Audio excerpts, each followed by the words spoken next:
Welcome back to the Something in the Wilderness podcast, where we choose one Andrew McMahon song to talk about per episode.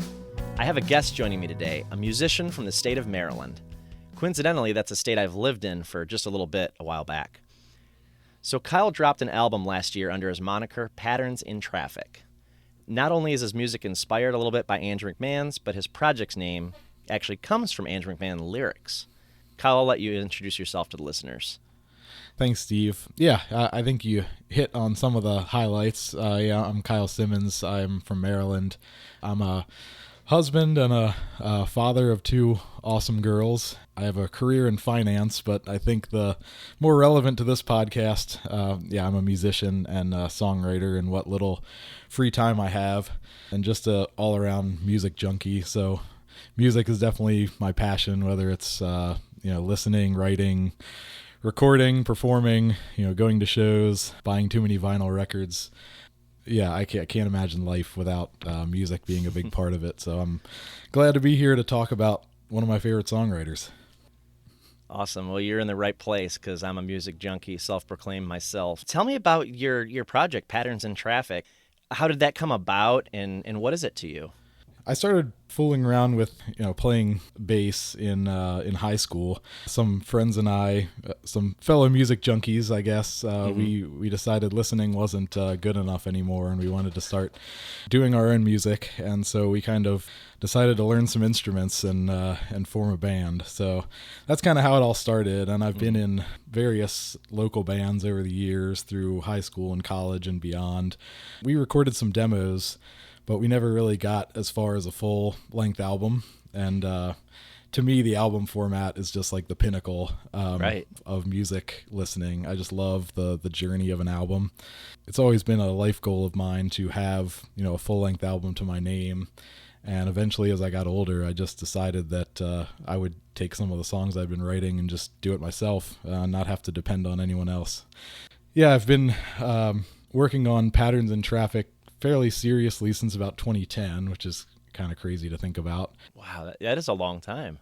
Yeah. Project, Yeah, the first record I made, I was learning as I went. Everything was self-produced, self-recorded, learning Logic, recording software, all kinds of different things that, I had no idea about when I set out on this project. So it took me 5 years to finish the first record. I started on it in 2010 and it came out in 2015. But yeah, I would say that it's probably like alternative rock or adult alternative as far as genre. Yeah, I appreciate the comparison to Andrew. I wouldn't be so bold as to put myself in the same stratosphere as Andrew, but I do feel like I make music somewhat in the same vein as he, or like a Dashboard Confessional or something like that.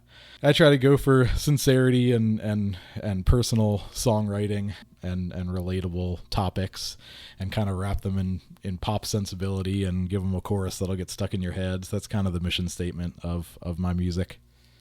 Well, I like it, and I'm going to draw some more comparisons to Andrew right now. You started your instrument in high school, and you were in a few bands during and after high school, and then you realized that you wanted to strike out on your own and make music and basically songwrite and be creative on your own and put stuff out in what you see as your own project, which is your own project. So I would say there's a few comparisons to Andrew there, actually, in terms of your path as a songwriter and musician. Yeah, that is true. Yeah, having read Andrew's book, I think he went through the fire a little more than I did to get to where he is. I appreciate that. Yeah, I can see how there are a few comparisons there. Let's talk about the name of your project. That's really cool, and I know we'll touch maybe even more upon this when we get to lyrics in this episode. Patterns in Traffic. How did that name come about? Can you tell us that story? When I started recording solo music, I was just going to release it under my own name, Kyle Simmons. I quickly realized, I don't feel like Kyle Simmons is a super memorable rock name. B, it has a kind of a unique spelling, so it's pronounced Simmons, but it's spelled with one M.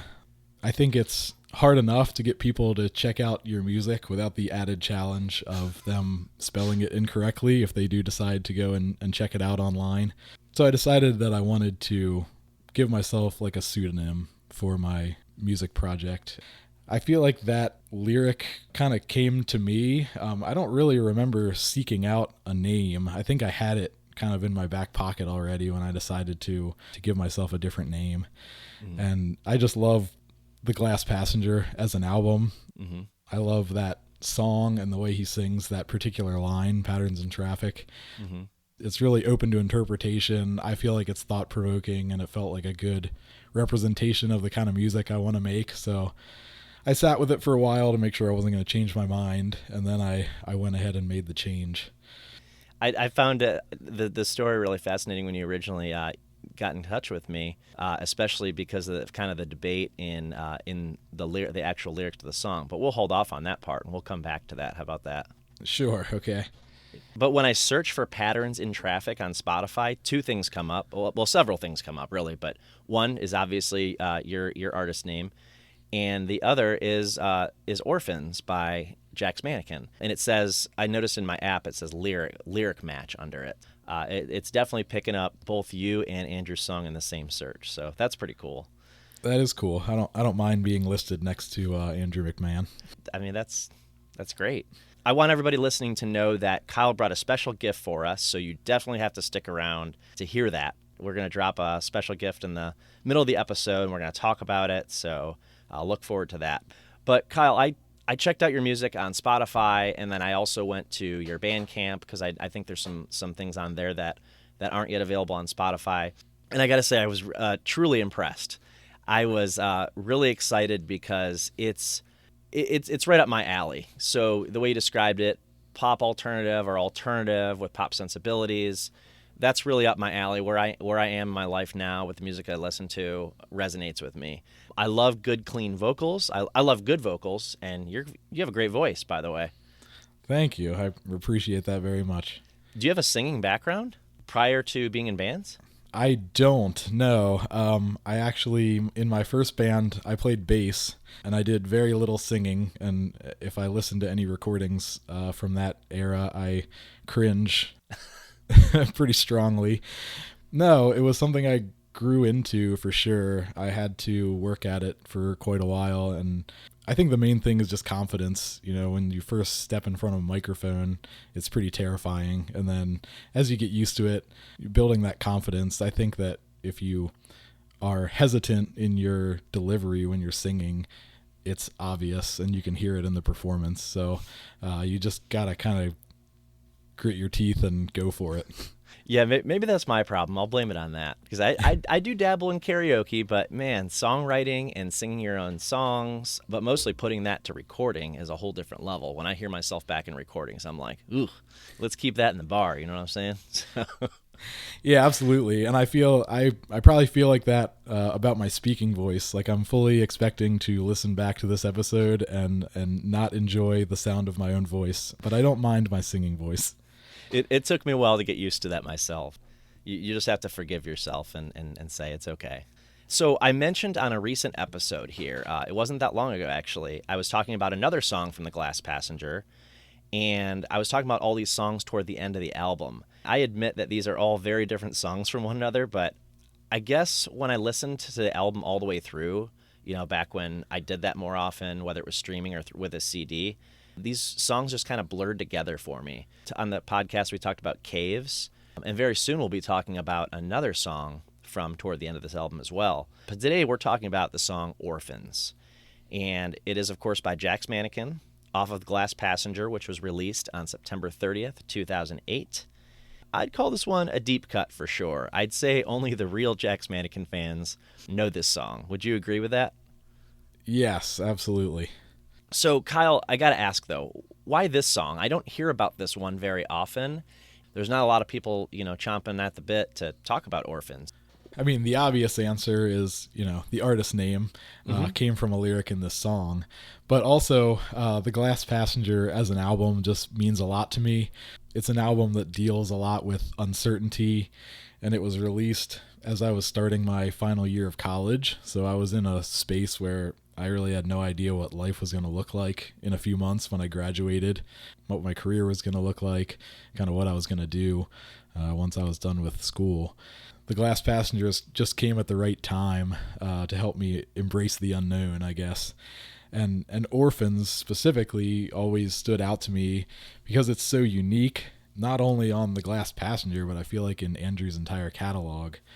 Like The Glass Passenger is this, it's a long album and it's full of big swings.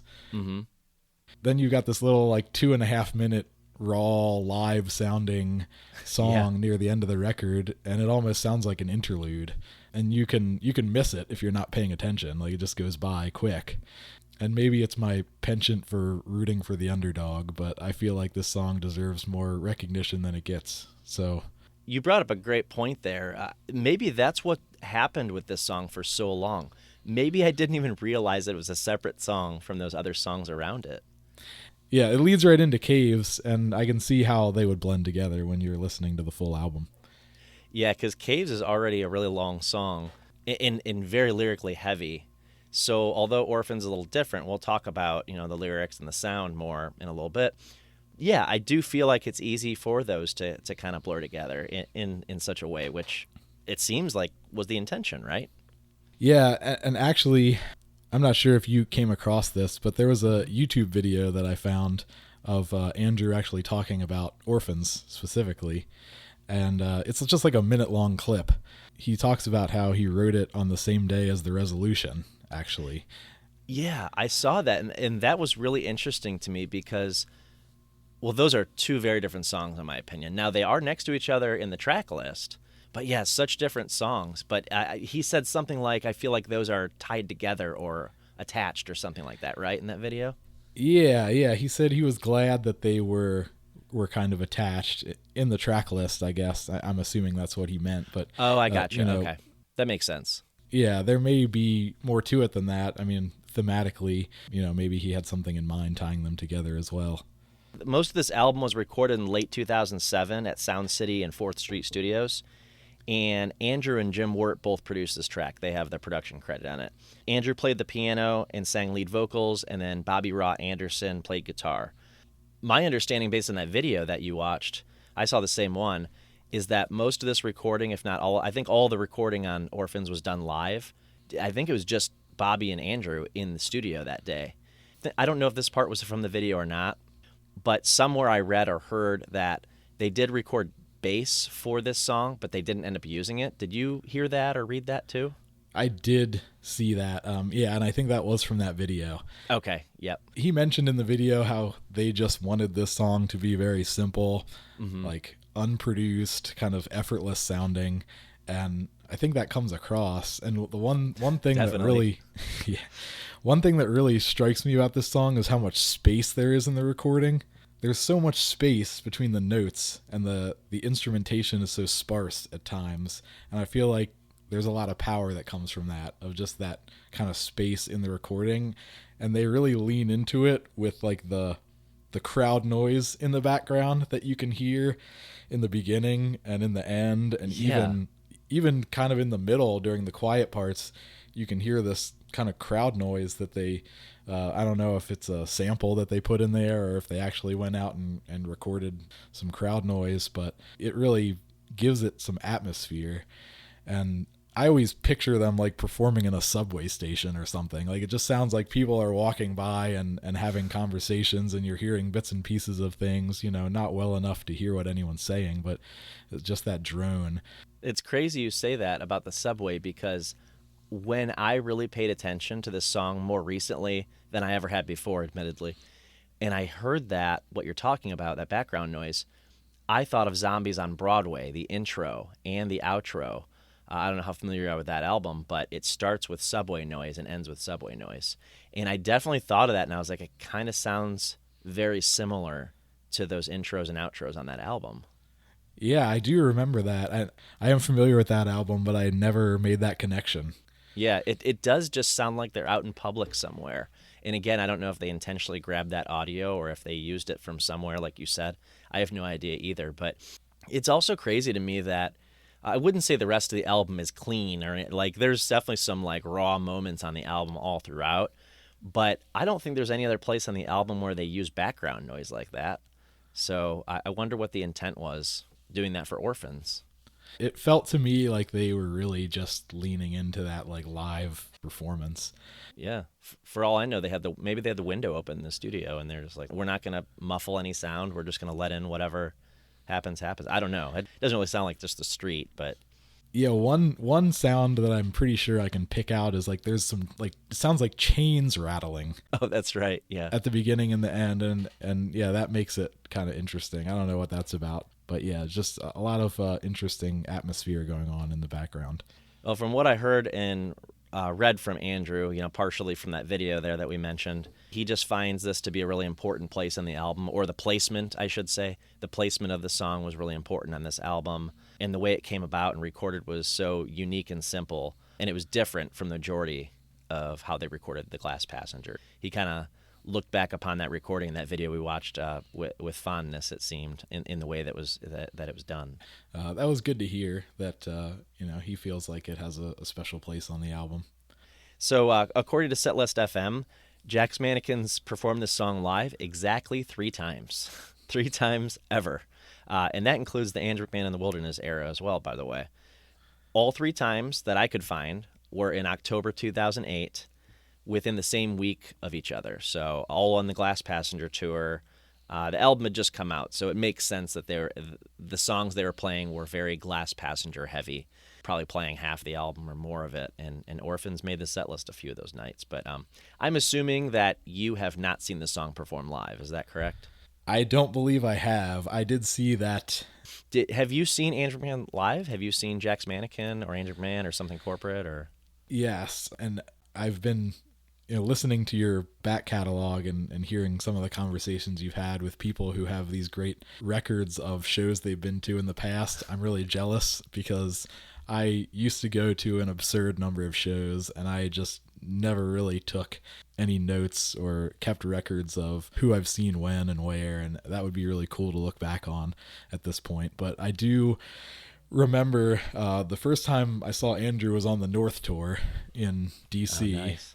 I remember it was like a week before Thanksgiving 2003, so it was right after the album came out. Yeah, they just blew me away, really solidified themselves as one of my favorite bands.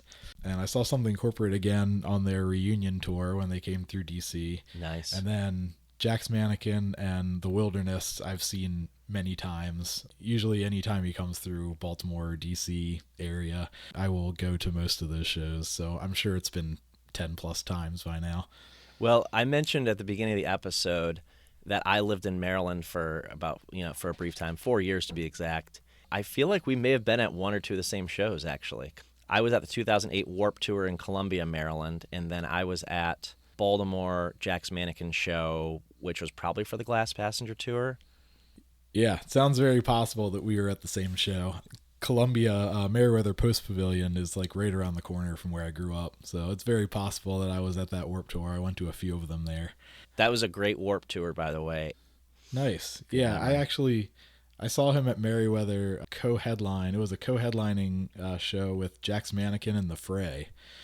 Oh, that would have been great. I did not see that one. Yeah, it was a really good pairing. I feel like their sounds just meshed really well, and it was a great night. I wish I would have gone out and seen them more often, but back then, unlike myself today, I was not in that mode of going every time they came to town, and I really should have. So have you seen Andrew in the more recent years as The Wilderness? Yes, I went to the Dashboard tour he just did, the Hello Gone Days tour. That was a lot of fun. Mm-hmm. I hear a little bit of Dashboard influence in some of your music too. Would you say that's accurate, or?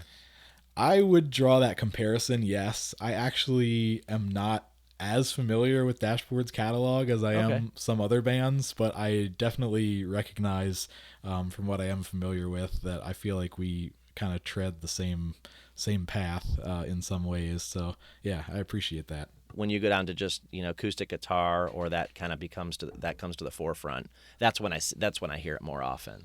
Yeah, absolutely. Yeah, thank you. I'm pretty confident we're never going to see Orphans in concert. I mean, maybe he'll shock us, and he's joked on Camp Wilderness about I think somebody's mentioned it, and he basically said, yeah, maybe I would do that one day, but we were like, hey, you should do like an all deep cut show. Just what musician can really afford to do that? That will only depend on your hardcore fans to show up. knowing that you're not going to play those hits that the general public knows. But wouldn't it be so cool if we got like a deep cut like Orphans in concert? Honestly, I'll say it right now, it's not one of my favorite Jack's Mannequin tunes, not one of my favorite Andrew tunes. But probably heard me say this before on here. I'm always looking for those songs that I haven't yet heard in concert. It's like I want to collect them all or something. Yeah, absolutely. I'm the same way. Like, I love hearing the crowd favorites and the big hits and the songs that you know are going to be in the set list. Like, they're great songs, but it's always really cool to hear a deep cut in concert. And yeah, I would love to hear Orphans. I feel like you could probably slide it in there without taking anything else out of the set list. It's so short. I agree. Yeah, it's like 2.5 minutes. Taken from a 2008 Riverfront Times interview, Andrew told the interviewer, now we're talking about the Glass Passenger in general, by the way. Mm-hmm. He told the interviewer that his current demos are a departure from anything he's done before. After touching on a style reminiscent of Beck's Sea Change, he found himself leaning more towards an, quote, organic celebratory dance sound that he calls sort of Postal Service-y. I don't really get that reference from Glass Passenger in general, but I do from Orphans, so that's why I decided to use that quote here. Postal Service I'm not at all familiar with, so I couldn't really speak on that. I think they have more of a beat to them, I guess you could say about Orphans, but I don't know. I can't say too much about that reference, but I know the Postal Service has the same singer as, I believe, the same singer as Death Cab for Cutie, and I guess I could see the Death Cab for Cutie reference if that was the thing, but... Yeah, Benjamin Gibbard is the singer of both bands, and I do think that he has some of the same songwriting tendencies and sensibilities as Andrew in some ways. So I could see that comparison. I mean, the Postal Service is more of an electronic project. Yeah, it's basically like one guy doing beeps and boops and Ben Gibbard singing over top. Okay. And it's great. I mean, I love that record. Yeah, I can kind of see that comparison. It's definitely not obvious. Mm-hmm. But what it does bring to mind something that I learned about the song that I never realized in all the times I've listened to it before I was preparing for this episode. Okay. Which is the drums in this song are programmed. They are not live drums. And I never realized that until I was listening closely to it.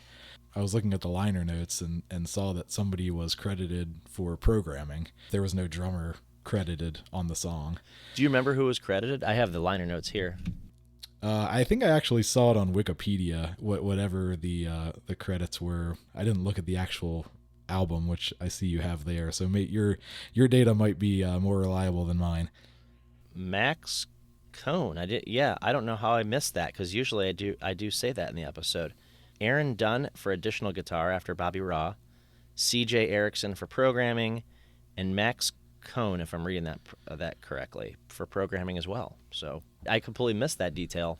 My understanding from the story he told in that video that we referenced earlier is that it was just him and Bobby in the studio, but obviously there was some maybe post-production maybe.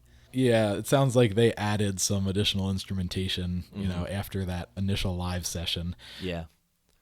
Andrew does 2 separate vocal lines at the end, so that was overdubbed. There's the drums that are programmed. You can kind of hear in like the hi-hat specifically, it has that like kind of electronic tick sound to it, which is kind of the giveaway that when I realized that it wasn't a live drum performance. I'll have to listen for that next time. Yeah, and there's a second guitar at the end too, like an electric guitar, just kind of filling out the sound in that ending part. So when you record your own music, do you record all the instruments, or do you put it all together somehow in one live session, or is that something you have to kind of piece together because you're a one-man show? Yeah, I definitely piece it together. I do play most of the instruments. I play guitar, bass, some keys. I'm definitely not proficient, but I can fake it well enough for the songs that I write. Sounds professional to me.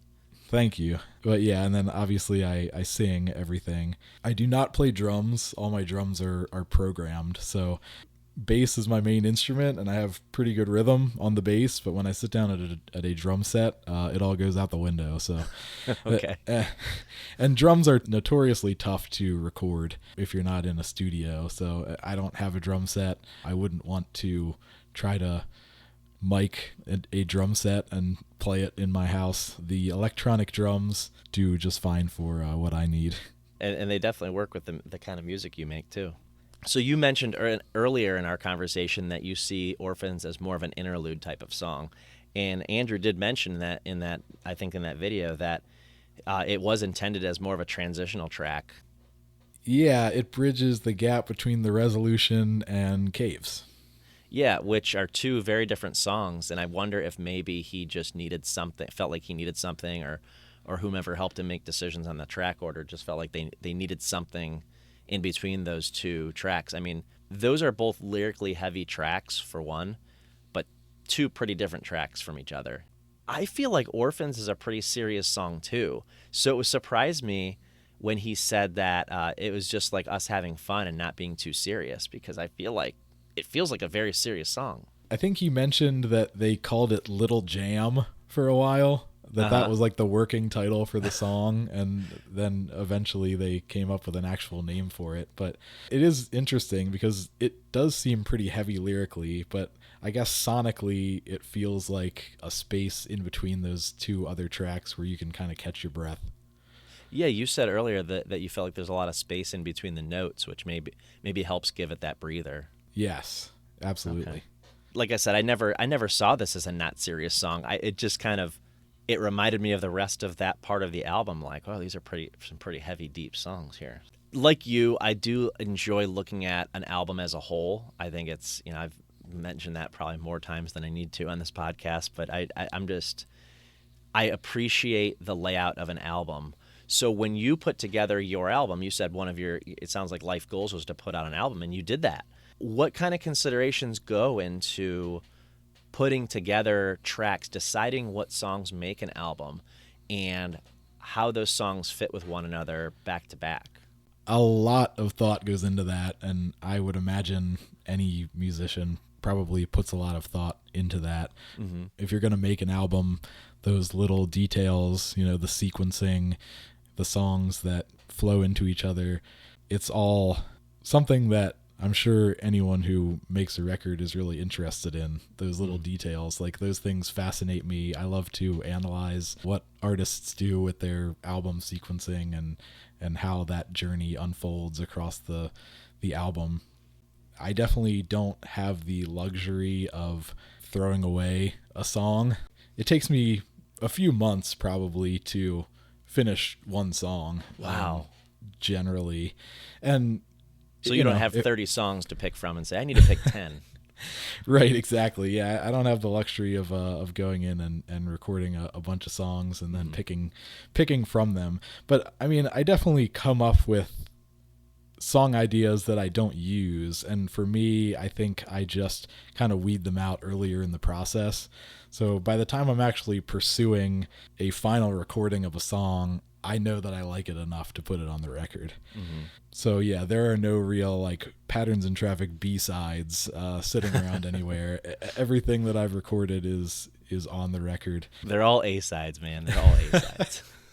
Yeah, we can look at it like that. The sequencing is really interesting, and specifically with this last record I did, Lights and Reflections, I actually released it in two halves. I put out an EP called Reflections in 2020, which was kind of the acoustic half of the record.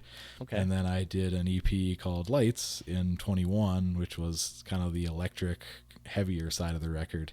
And trying to sequence those two releases into one track list that felt cohesive was really difficult, and I put a lot of thought into it. Like, I always meant for those songs to be together as one statement, but I didn't realize before I started working on it how different they were going to sound, and I didn't want to give the listener whiplash going from one song to the next, from like a electric big drums rock number to a quiet acoustic song to a piano ballad. I like to switch up genre to some degree, at least the instrumentation from song to song. And so, yeah, it can be challenging for me to sequence them in a way that feels natural, but I do feel like I landed on something that I really like, and I hope that people listening enjoy it as well.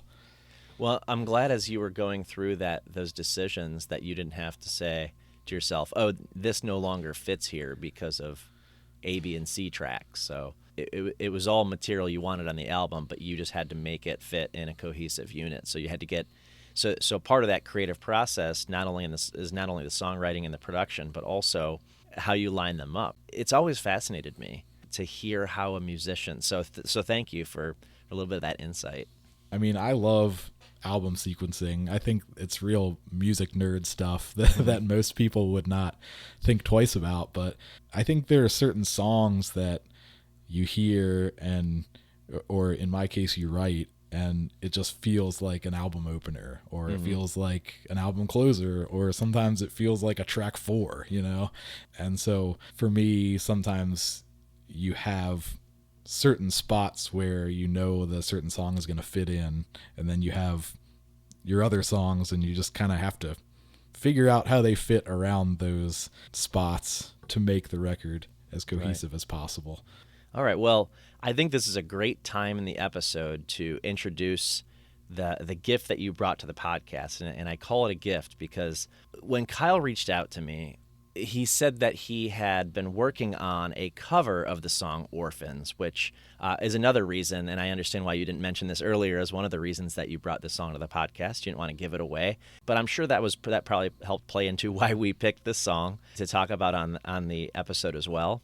And we both debated, you and I together and separately, should I hear your version of it, your cover version of Orphans, prior to the episode, or should I just play it live and go with initial reactions? But I think we both agreed that it was good to let it marinate a little bit. So I had a few weeks with the track, and I'm really glad that I did listen to it. Not because I love it, and I'll talk more about that once we listen to it here. I'm just really glad that I had time with it to sit with it, for lack of a better phrase. So I'm going to drop it right here in the episode. And if you don't mind, I'm actually going to play it live for you and I to listen to, if that's cool with you. Sure, let's do it. Okay, and then we'll talk about it, all right? All right.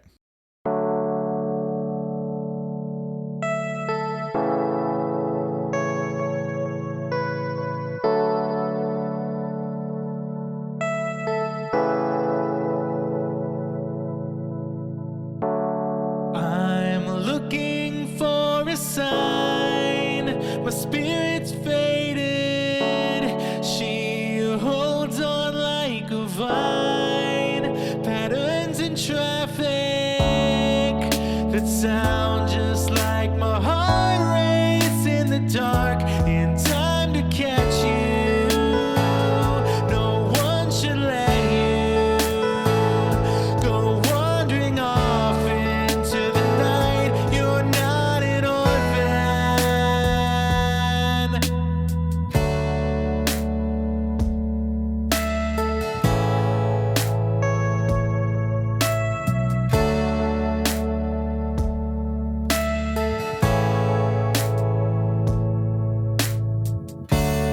I keep waiting for my breath to come back, never. So take what I have left. Patterns in traffic that pulse just like my heart race in the dark. It's time to catch you.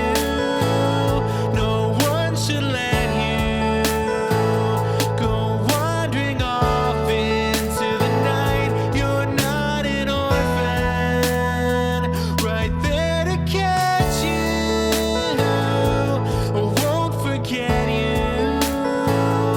But now you wander into the night. But you're no orphan. You're not an orphan. You're not an orphan. They tell me that you're not. You're not an orphan. You're not an orphan. You're not an orphan. They tell me that you need a light in the dark as you search for the resolution.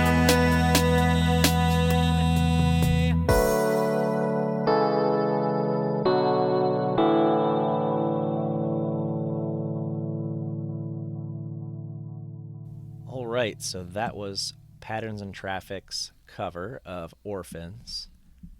What made you decide to cover this song anyway?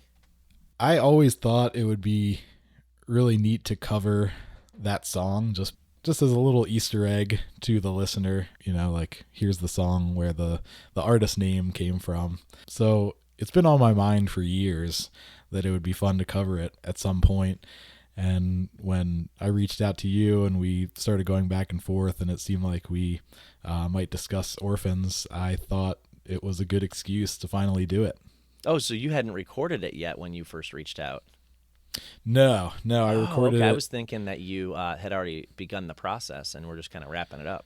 Nope, I started it after a few emails back and forth when it seemed like we were going to hook up on a podcast episode, and I thought it was time to do it. Well, I feel so flattered that, it's this podcast that got to, host the debut of your cover of Orphans. And what an amazing cover, by the way. I was able to say that to you about a week ago when we first chatted, but I just wanted to say it here and now. I've had a few weeks to sit with this, and when I think of this song, I think of your cover now. It's insane. I've listened to it more times than I can count. I love it. Here's what, and I want you to talk about, maybe you have some feedback for me on this next statement. But to me, I feel like this is maybe closer to how Andrew McMahon would have recorded Orphans if he wrote it and wanted to record it as Andrew McMahon in the Wilderness. It feels more modern. It's like a nice, clean sound. What do you think about that? Is that what you were going for? Was that any intention of yours or no? Yeah, I can definitely see that. And first of all, thank you so much. Those are really kind words about the song, and I appreciate that immensely. But yeah, I mean, I guess I don't have the ability to really record a song live. Everything I do is pretty much going to sound more produced, more like a studio recording. Sure. I wanted to put my own spin on the song without straying too far from the things that I love about Andrew's version. The spirit and the vulnerability of the original, I wanted to capture, and I wanted to use that space that we've talked about, where you're kind of hanging on a note or a chord long enough for it to have this weight to it. You definitely captured the emotion of the song for sure. And like I said, I had always thought of this as a serious song, and I feel like you captured that part of it. It's not a goofy song or anything like that. And when I listen to your version, it's like, wow, it almost like deepens the experience for me. I don't know if it's the way you sing it or just your choices in the different choices in the instrumentation from the way he did it. Yeah, and I love those call and response vocals at the end. That I know he did that in his version, of course, but you did it just differently enough to kind of make it your own. I think that's the evidence of one piece of evidence of a good cover. It's like, yeah, it keeps the spirit of the original, like you said, but it also brings something new to the table that's giving a little flavor of the artist themselves. I appreciate that. I appreciate everything about this. Yeah, thank you. Yeah, I think one kind of easy way to put your own spin on it, which I do with a lot of my covers, is to change kind of the focal instrument. So on this one, I didn't stray too far from the piano, but I used an electric piano as kind of the basis of the song. And I can see where that kind of sounds more like a wilderness kind of instrument to use. Mm-hmm. I've recorded a handful of covers over the years, and what I've taken to more recently is to kind of map out the skeleton of the song. Mm-hmm. And by that, I mean like the structure, the chord changes, the tempo, like the basic elements. And then once I have that blank canvas, I will stop listening to the original song completely for like a few weeks. Interesting approach. I wouldn't have expected that. I would expect quite the opposite. I don't want to like inadvertently recreate the artist's version note for note. So I feel like... You mean like Weezer's Teal album? Yes, admittedly, I have heard that album. I listened to it once and I didn't really feel the need to go back to it just because, it doesn't work. It doesn't really bring anything new to the table. But, there's something to be said for, Weezer or whatever other band covering another band's song if it means something to them. Mm-hmm. But yeah, I definitely appreciate when an artist brings kind of their own flavor and their own sensibility as a musician into a cover song. Once I have that kind of skeleton, that blank canvas, I think my musical sensibilities start to fill in the blanks a little bit, and that's where, I change up some of the melodies and some of the instrumentation and things like that. And it ended up fairly different from Andrew's version without straying too far, I feel. No, I don't think it went off the rails, but I feel like it was different enough to really keep me interested. On the last episode, I talked to the last guest, Troy Campbell, about this idea of this legacy of a song to somebody. But you've built on my legacy to this song now. So when I hear this song, I'm at least going to think about that cover I heard that one time of Patterns in Traffic, which is really neat because honestly, and I mentioned this earlier, this was never a song that jumped out at me before.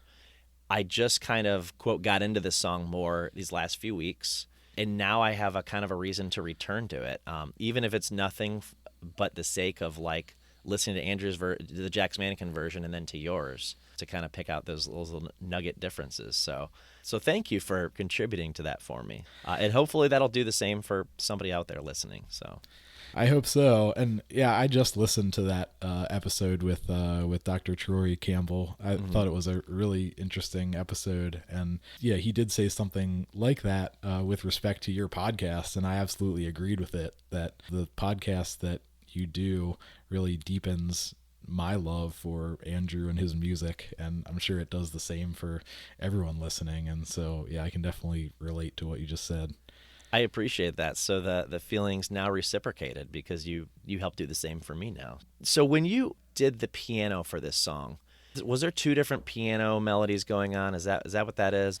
There's a electric piano. That's kind of like the main instrument. The chords kind of ring out and kind of waver a little bit as they fade out. And then the kind of the lead lines, which I believe in the Jack's Mannequin version, it's like a glockenspiel playing those like bell sounding parts, and that's just another like a synthesizer, like a synth bell patch that I used for those parts. But those are really the only keys in the song. I do not have a grand piano in there, but there is some acoustic guitar, there's bass. I didn't record the bass and then take it out. Good choice. Good choice keeping it in. You're a bassist at heart. Why you wouldn't do that? Yeah, exactly. I gotta have love for the bass, and then the electronic drums as well. And I leaned a little bit more into that electronic drum sound than the Jack's Mannequin version does. Let's talk about the first I just want to mention, so you're the third guest on the podcast now that had a cover of an Andrew McMahon song. All three of them have been Jack's Mannequin covers, which is great, but the other two have been Everything in Transit covers. So you're the first to bring a Glass Passenger deep cut to the table. So very cool. I'll look forward to that. And I definitely want to touch on some of your other covers later, but first I want to get back to Orphan. So let's talk about the sound of the Jack's Mannequin version, and we might touch back to your version as well in the process, I think. Like we said earlier, I think the song has a pretty unique sound to it, but I've said it before on the podcast, I'll say it again. The Glass Passenger is such a diverse album. It's not to say the song didn't fit on it, because what did fit on this album? This album was so different from Everything in Transit, in my opinion. It didn't have like a consistent through line of a sound. Kind of like what he said about this song. We're just going to record it live, see what happens, and just kind of play around. And we'll throw that on the album, too, as an interlude or whatever. So it kind of fits. It's one of those cases where there's a few things going on in the song, like a lot of them, that I can't quite make out what all the sounds are, which is not surprising to me as a non-musician at all. But you mentioned that they're in a public place or something, or there's a sound of a public place in there. You can really definitely tell at the beginning and the end of the song, but correct me if I'm wrong, it's all throughout the song though, right? Yeah, there are definitely parts of the song where you can't hear it, and I don't know if it's just too far in the background or if they take it out altogether, but there are like some quiet parts, I want to say, like in between maybe the first chorus and the second verse, where you can hear it come through like right in the middle of the song. Just interesting choice. Can you explain to us musically what's going on in the Jack's Mannequin version? I mean, I assume that you had to kind of break that down in order to cover it, right? Yeah, definitely. So the bassist is obviously the grand piano. Andrew's on the piano, and it's got that like booming, like bassy live sound to it. And I think it's really interesting that when the piano first comes in, like the first thing you hear is just like this low rumble. It almost doesn't sound like a piano until it comes into focus a little bit. His piano playing is a lot more active than what I did in the cover. His piano is the basis. Then there's that glockenspiel playing like those higher bell sounding lines that come in the chorus, and they're in the ending section as well. Then I believe it's Bobby on the acoustic guitar. I think he comes in before the second verse, and he's got like a really nice like finger picked part in there before the second verse starts, which is really pretty. And I think that acoustic guitar stays in through the rest of the song. And then you have the drums that come in for the ending part. You've got the second vocal where Andrew has dueling vocal lines going on at the end, which you did a great job doing yourself. So I loved that part of your cover, by the way. Thank you. I'm a sucker for that, and I think that's definitely one of my favorite parts of Andrew's version is that dual vocal line. Whenever you have those two melodies playing off each other, I eat that up. And then I mentioned earlier, there is like an electric guitar in that big ending that comes in. I can't pick out exactly when it comes in, but when things start fading out at the end, you can hear it still going. It's just kind of filling in some space in the background and making the overall sound bigger in that ending part. So it's just adding some texture. So I noted here about the 150 mark, and the track's only 239, by the way. And he says, "I never thought that the day would come, not an orphan" part. It's like they do some kind of studio trick there that make it sound like a full band performing. But then again, that's what I wrote down.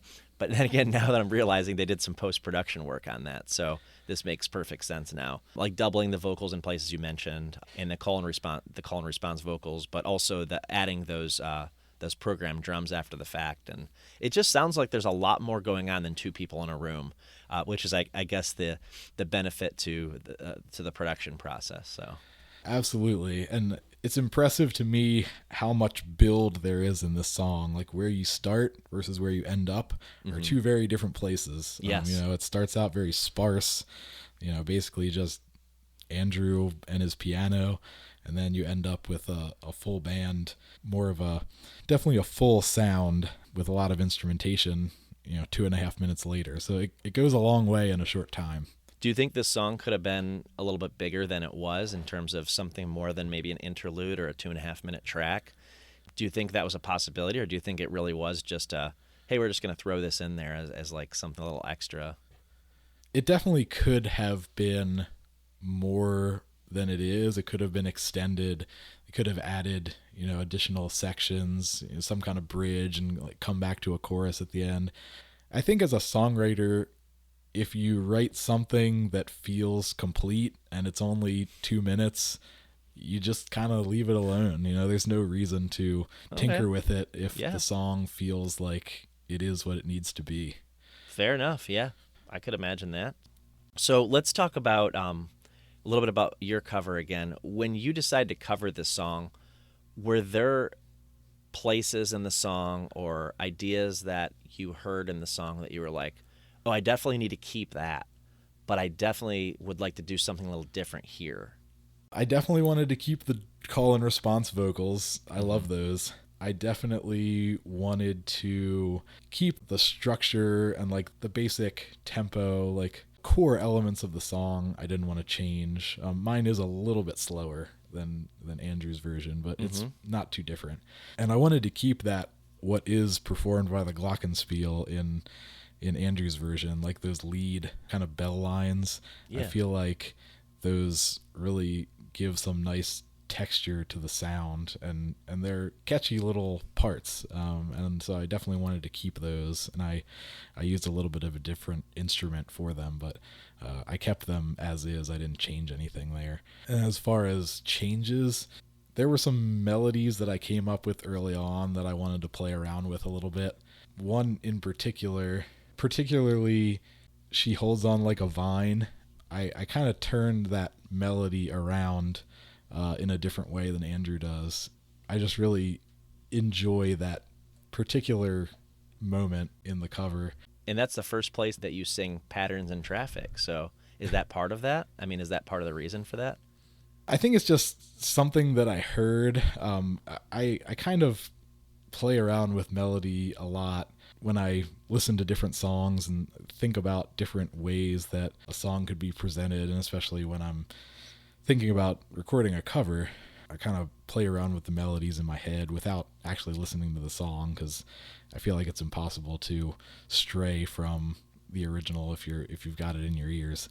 Yeah, that's true. But yeah, I think there are a number of places where I sped up or slowed down the lyrics a little bit, went to a little bit of a different note here and there. Nothing too crazy, but there are a few melodic choices that I made that I enjoyed, and I think changed it up just enough to be interesting.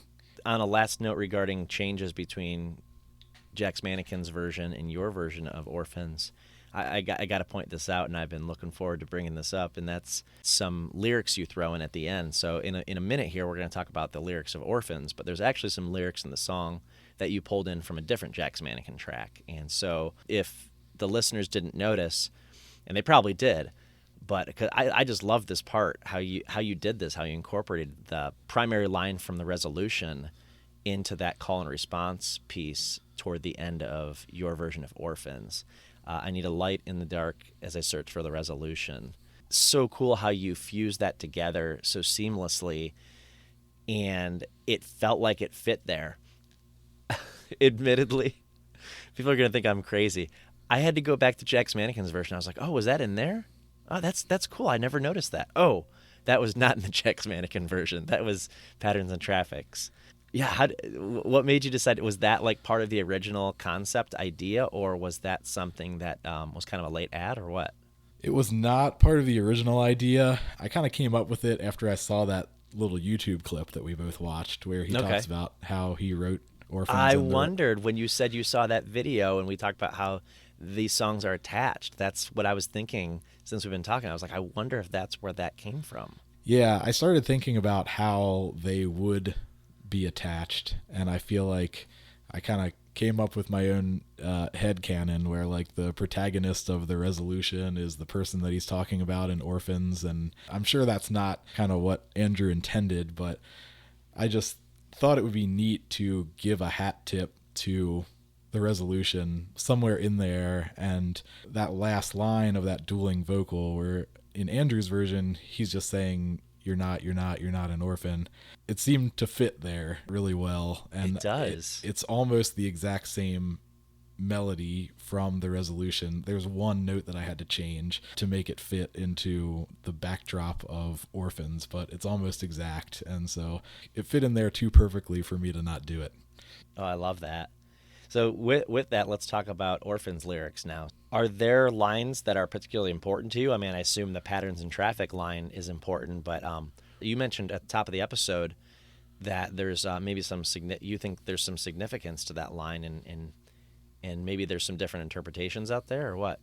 To me, the overall message of the song seems to be like wanting to reach out to someone physically or emotionally to let them know they're not alone. Mm-hmm. And I feel like "You're not an orphan" as a lyric is such an interesting way of saying that, you know, you're not alone, you're not an outcast, you have other people that care about you, you know, namely me, the person singing the song. Yeah. It's a really, really vivid picture that it paints, I feel like. And then, admittedly, I do not have a clue what Patterns in Traffic really means as far as what Andrew intended by it, but I feel like it's just a really thought-provoking line. I love the way it sings.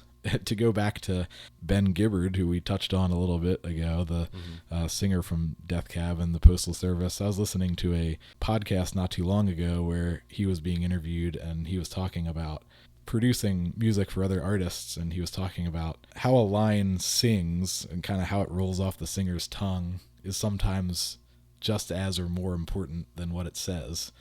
And I feel like that's kind of what grabs me about that line, Patterns in Traffic. I just love the way it rolls off Andrew's tongue, and it just kind of always captivated me, even though I don't really know what he's getting at with it. It just sounds really good. It feels important. And I don't know, maybe Andrew doesn't know what it means either, but that's kind of the beauty of songwriting.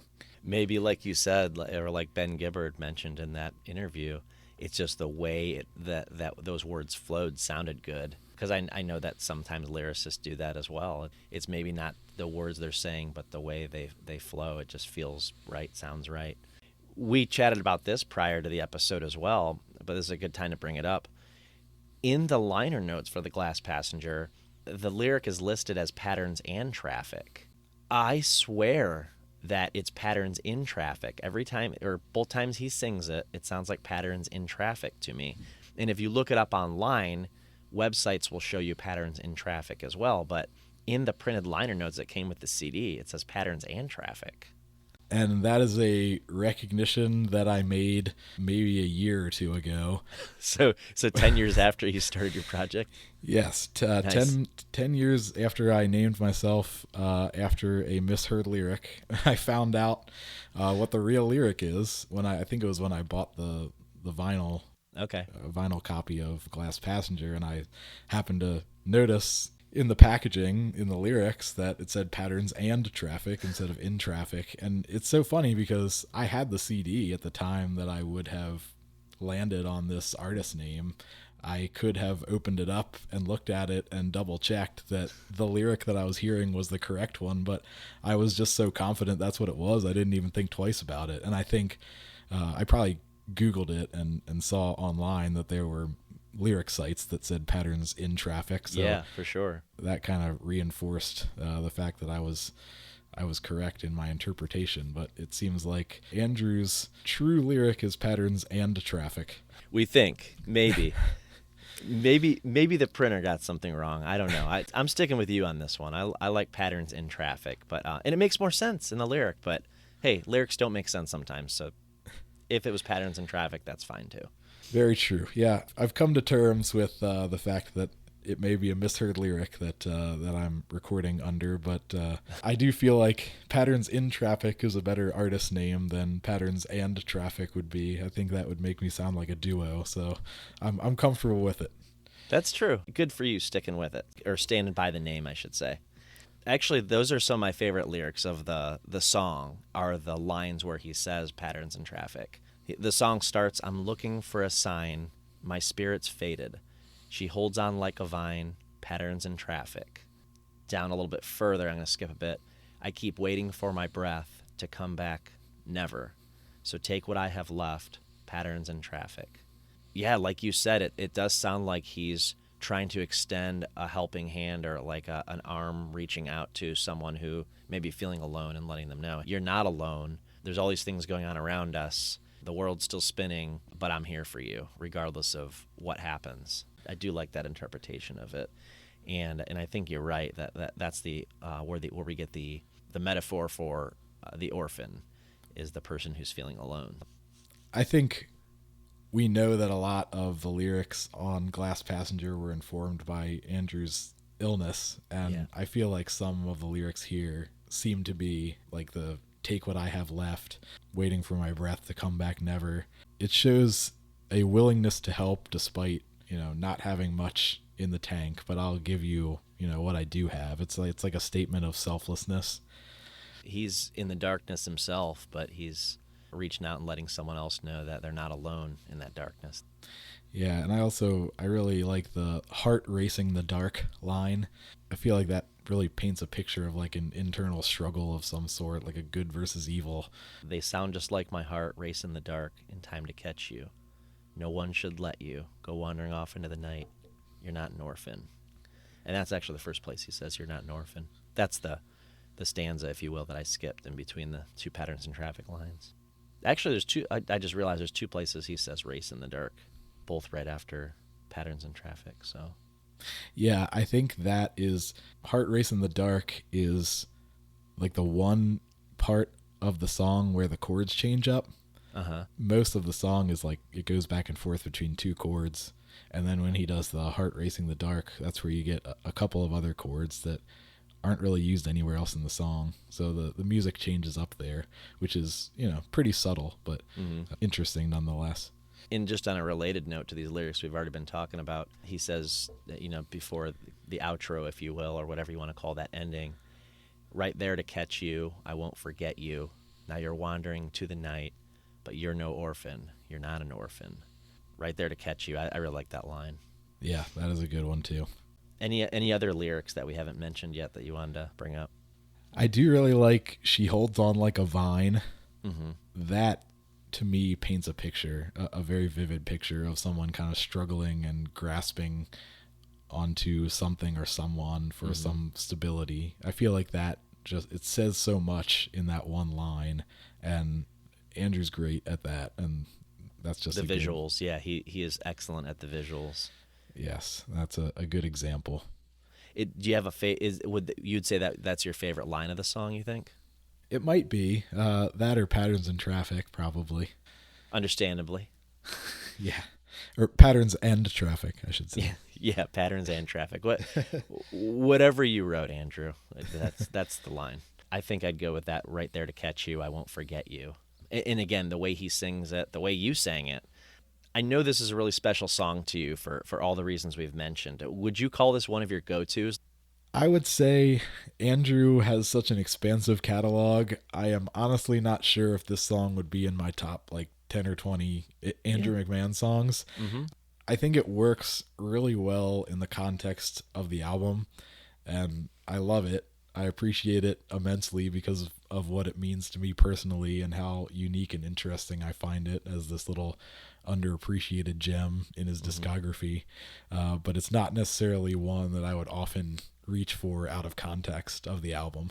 I gotcha. Yeah, that's a fair point, because I don't think I would either. And to be fair, half of the I like the Glass Passenger. I don't know, half of those tracks that I would play them or go to them as a go-to, as I'm calling it, out of the context of the album. I like it as an album. Annie Use Your Telescope is another example. Caves, even Hammers and Strings.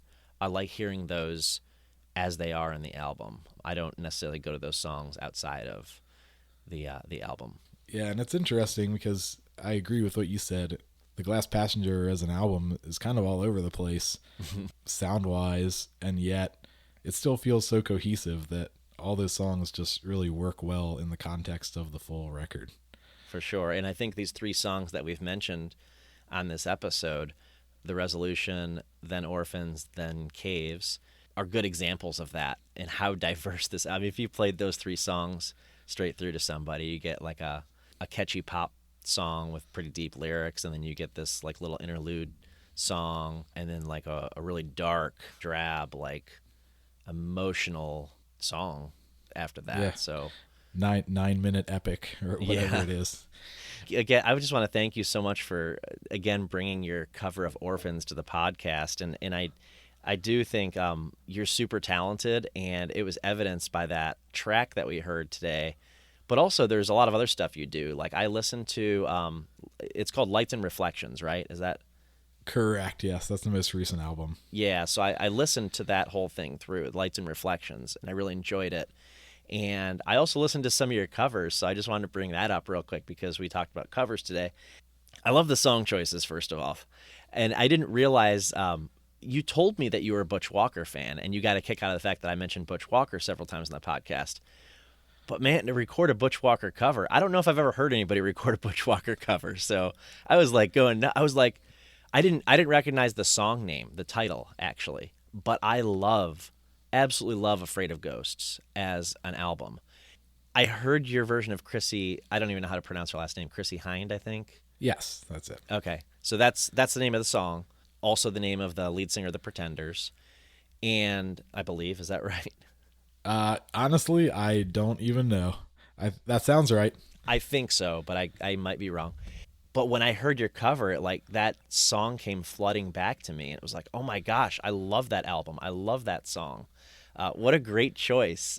You also covered the Early November, the Verve Pipe. I mean, I love that song. So that song actually, this is dating me, but that song came out when I was a senior in high school. So I was about to be a freshman in college. So it was very relatable in certain ways when it was popular, I should say.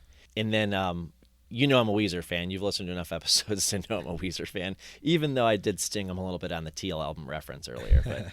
But I love Weezer. And of all Weezer songs to cover, again, kind of like the Chrissy Hind with Butch Walker, never would have thought I'd heard of This Is Such a Pity cover by originally by Weezer. So that was like a fun little surprise. So I had to give I went to Bandcamp to find those, of course. So anybody listening, if you want to hear any more Patterns in Traffic covers, go to Kyle's Bandcamp page, and you will find, I think, 6 or 7 songs on there right now. Really cool renditions. I mean, just, again, you put your own unique flavor on these other artists' songs, and these other great artists' songs. The only artist I'm not familiar with in that mix is the Wombats. I've never heard a Wombats song before, but I got to admit, I actually liked your cover. I mean, it sounded good. I just don't know that song. The Wombats album that song comes from, it's called Turn, and yeah, it's a tremendous album. Really cool pop rock record. But yeah, thank you so much. I really appreciate you checking out both the covers and the original stuff. It's obviously something that I put an immense amount of work and time and thought and effort into, and so yeah, I definitely appreciate that you took the time to check it out. And on that Weezer cover, kind of like in this Andrew McMahon cover where there's a little reference to The Resolution, there's a reference to another song in that Weezer cover as well. It's not a lyric and it's not another Weezer song. It's a totally different song altogether. The guitar solo in This Is Such a Pity, in my cover, I replace it with the lead guitar line from The Final Countdown. Oh my gosh. So yeah, if you actually listen to that cover, the guitar solo turns into The Final Countdown, and then it comes back to to This Is Such a Pity. So I don't know how I missed that. So okay, I must have left the room or something, because I don't remember that, but I will listen back to it. I got to hear that one now. Yeah, that was another one where somehow it popped into my head, and it fit too well to not do it. It's a little silly, but I enjoyed it. That's fun. Are you working on any more originals right now? Like, is there anything we can look forward to in the near future from Patterns in Traffic coming out? I am demoing for the next record. Okay. I'm about halfway through, actually, so Nice. Making pretty decent progress. It's a long process for me to make an album. Obviously, my priorities are elsewhere for the most part, so I gotta use the little bit of free time that I have to work toward that goal of the next album. So hopefully in 24, I'll be able to get that out. I'm hoping that I'll be able to start actually recording it, like tracking the instruments in the next few months. But yeah, I'm about halfway through demoing. The songs are pretty much written, so I'm really, really excited about it. Oh, very cool. Congratulations. Thank you. Do you do any live performing anywhere, or is this strictly a studio in-house project? Yeah, it is just a songwriting and recording project at this point. Once upon a time, I thought I would do the first album, and then maybe I'd put together a band and go out and play it and kind of evolve into more of a full band project. But, life happens, priorities change. I'm in my mid-30s now, and I think my main fulfillment comes from songwriting and making albums, and that's what the project is right now. I definitely do get the itch to perform sometimes, and I'll go out and play an open mic or, do a little show and play a couple songs, a couple covers and, maybe 1 or 2 originals thrown in there. So maybe at some point in the future that'll change and I'll go play some Patterns in Traffic shows. But yeah, right now I'm satisfied with what the project is and what I'm able to do with it kind of on my own time. Yeah, it seems like a great creative outlet for you. I want to thank everybody for listening, and I especially, again, want to thank Kyle Simmons for coming to the podcast and talking about Patterns in Traffic. Go ahead and either Google it online, but I'm also going to put some links up, especially to Kyle's Bandcamp for Patterns in Traffic, and then a link to his album, specifically Lights and Reflections. Kyle, I really appreciate you being on today. This was awesome, and can't thank you enough. I'm still kind of wowed by the fact that this cover of Orphans just came to fruition the past month or two. I didn't realize that, so I thought it was maybe something you had kicking around, and you just kind of put the finishing touches on it to send it to me. But thank you so much for that. Yeah, thank you. I'm super honored to be a part of this podcast. I just discovered the podcast in the last couple of months and just like voraciously binged the entire back catalog. So it's been, as I said before, really enhancing my love for Andrew, who is already one of my favorite songwriters, and giving me another way to enjoy music in general. And so, yeah, I really appreciate the opportunity to be a part of it. I really thank you for having me. Yeah, well, I'm honored that you've spent all that time with the podcast, and all of you listening, please rate and subscribe to the podcast anywhere you can. And I look forward to making more of these episodes, because just like this with Kyle, I just love talking to other fans of Andrew McMahon, and I always like finding new ways to kind of talk about the music, and this was just another one of those examples, so thank you for that. Anybody can DM me anytime on Instagram or shoot me an email. And until next time, I'm looking for a sign. My spirit's faded. She holds on like a vine, patterns in traffic.